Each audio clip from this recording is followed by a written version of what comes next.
Le vilain petit canard. Un beau jour d'été, les œufs que Mère Cane a pondus et couvés s'ouvrent les uns après les autres. Cuic, cuic, les coquilles se fondent et plusieurs petites têtes jaunes apparaissent. « Voyons, êtes-vous au complet ?» dit la cane en comptant ses canetons. « Non, il en manque un. » En effet, le plus gros des œufs n'est toujours pas ouvert. La cane fatiguée se remet à le couver. Enfin, un jour, le gros œuf craque et se fondit. « Cuic, cuic !» crie le petit en sortant de l'œuf. La cane le regarde très étonnée. « Comme il est grand, il est !» se dit-elle. « Il ne ressemble à aucun autre. Serait-ce un dindon ?» Le lendemain, la cane emmène toute sa couvée se baigner et les canetons sautent dans l'eau. Ils nagent parfaitement. Le vilain petit canard grille aussi. « Ce n'est donc pas un dindon !» s'écrie la cane rassurée. La cane va ensuite présenter ses canetons à la basse-cour. Lorsque les canards et les poulets aperçoivent le vilain petit canard, ils s'exclament. « Regardez-le, quelle drôle d'allure elle a! Les autres sont tous jolis, mais celui-là n'est pas réussi. » Ils ne cessent de se moquer de lui et le pourchassent pour le pincer et lui donner des coups de bec.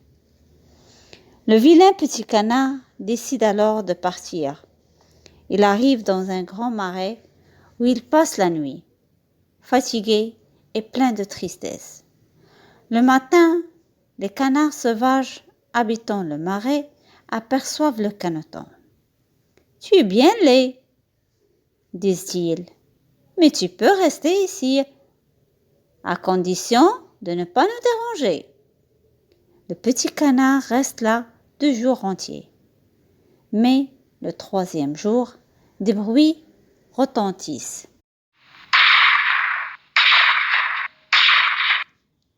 Les chasseurs entourent l'étang.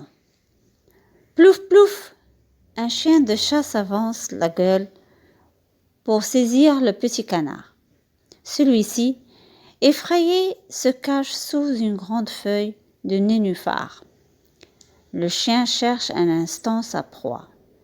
Puis, finalement, il renonce. « Dieu soit loué !» murmure le canard soulagé. « Je suis si laid que même le chien ne veut pas de moi. » Une fois le chien parti, le petit canard s'envole à tire-d'aile. Le soir, il atteint une maison. À l'intérieur, une vieille dame s'amuse avec son chat et sa poule. Le chat sait faire le gros dos et ronronner, et la poule pond de bons œufs. En voyant le vilain petit canard, la vieille dame croit qu'il s'agit d'une cane égarée. « Je vais avoir des œufs de cane, » se dit-elle. Mais au bout de 3 semaines, le caneton n'a pondu aucun œuf. Un jour, le vilain petit canard dit à la poule qu'il a envie d'aller se promener sur l'eau. « Tu es devenu fou ?» s'exclame la poule. « Ponds plutôt des œufs ou fais des ronrons. »« Je préfère courir le monde, » dit le canard. « Eh bien, va donc !» s'écrie la poule. Et le vilain petit canard est chassé hors de la maison. Un soir d'automne, alors qu'il se promène sur un lac, il aperçoit de bons oiseaux blancs. Ce sont des cygnes. Son cœur bat très fort, comme il aimerait voler avec eux. L'hiver est très, très froid. La neige tombe à gros flocons et recouvre la campagne d'un épais manteau blanc. Le pauvre petit canard nage en rond dans l'eau pour empêcher la glace de se former. Mais chaque nuit, le trou où il nage devient plus étroit et il doit remuer sans cesse les pattes pour éviter que le trou ne se bouche. Hélas, malgré ses efforts, toute la surface de l'eau finit par geler et il est prisonnier de la glace. Heureusement, le lendemain, un paysan l'aperçoit. Il brise la glace avec son sabot et emporte le vilain petit canard chez lui pour qu'il joue avec ses enfants. Mais le petit canard s'échappe et il se cache au milieu d'un buisson dans la neige, en attendant le printemps. Au printemps, ses ailes grandissent. Le vilain petit canard s'envole, alors loin dans les airs. Il passe au-dessus d'un étang situé au milieu d'un jardin rempli d'arbres en fleurs. « Que c'est beau !»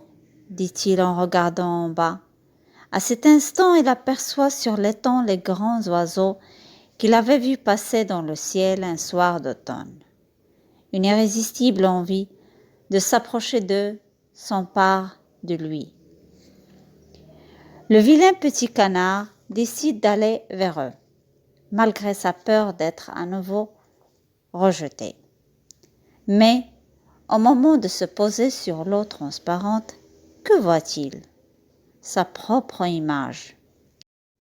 Non plus celle d'un vilain petit canard, mais celle d'un magnifique cygne blanc. Fou de joie, il redresse la tête.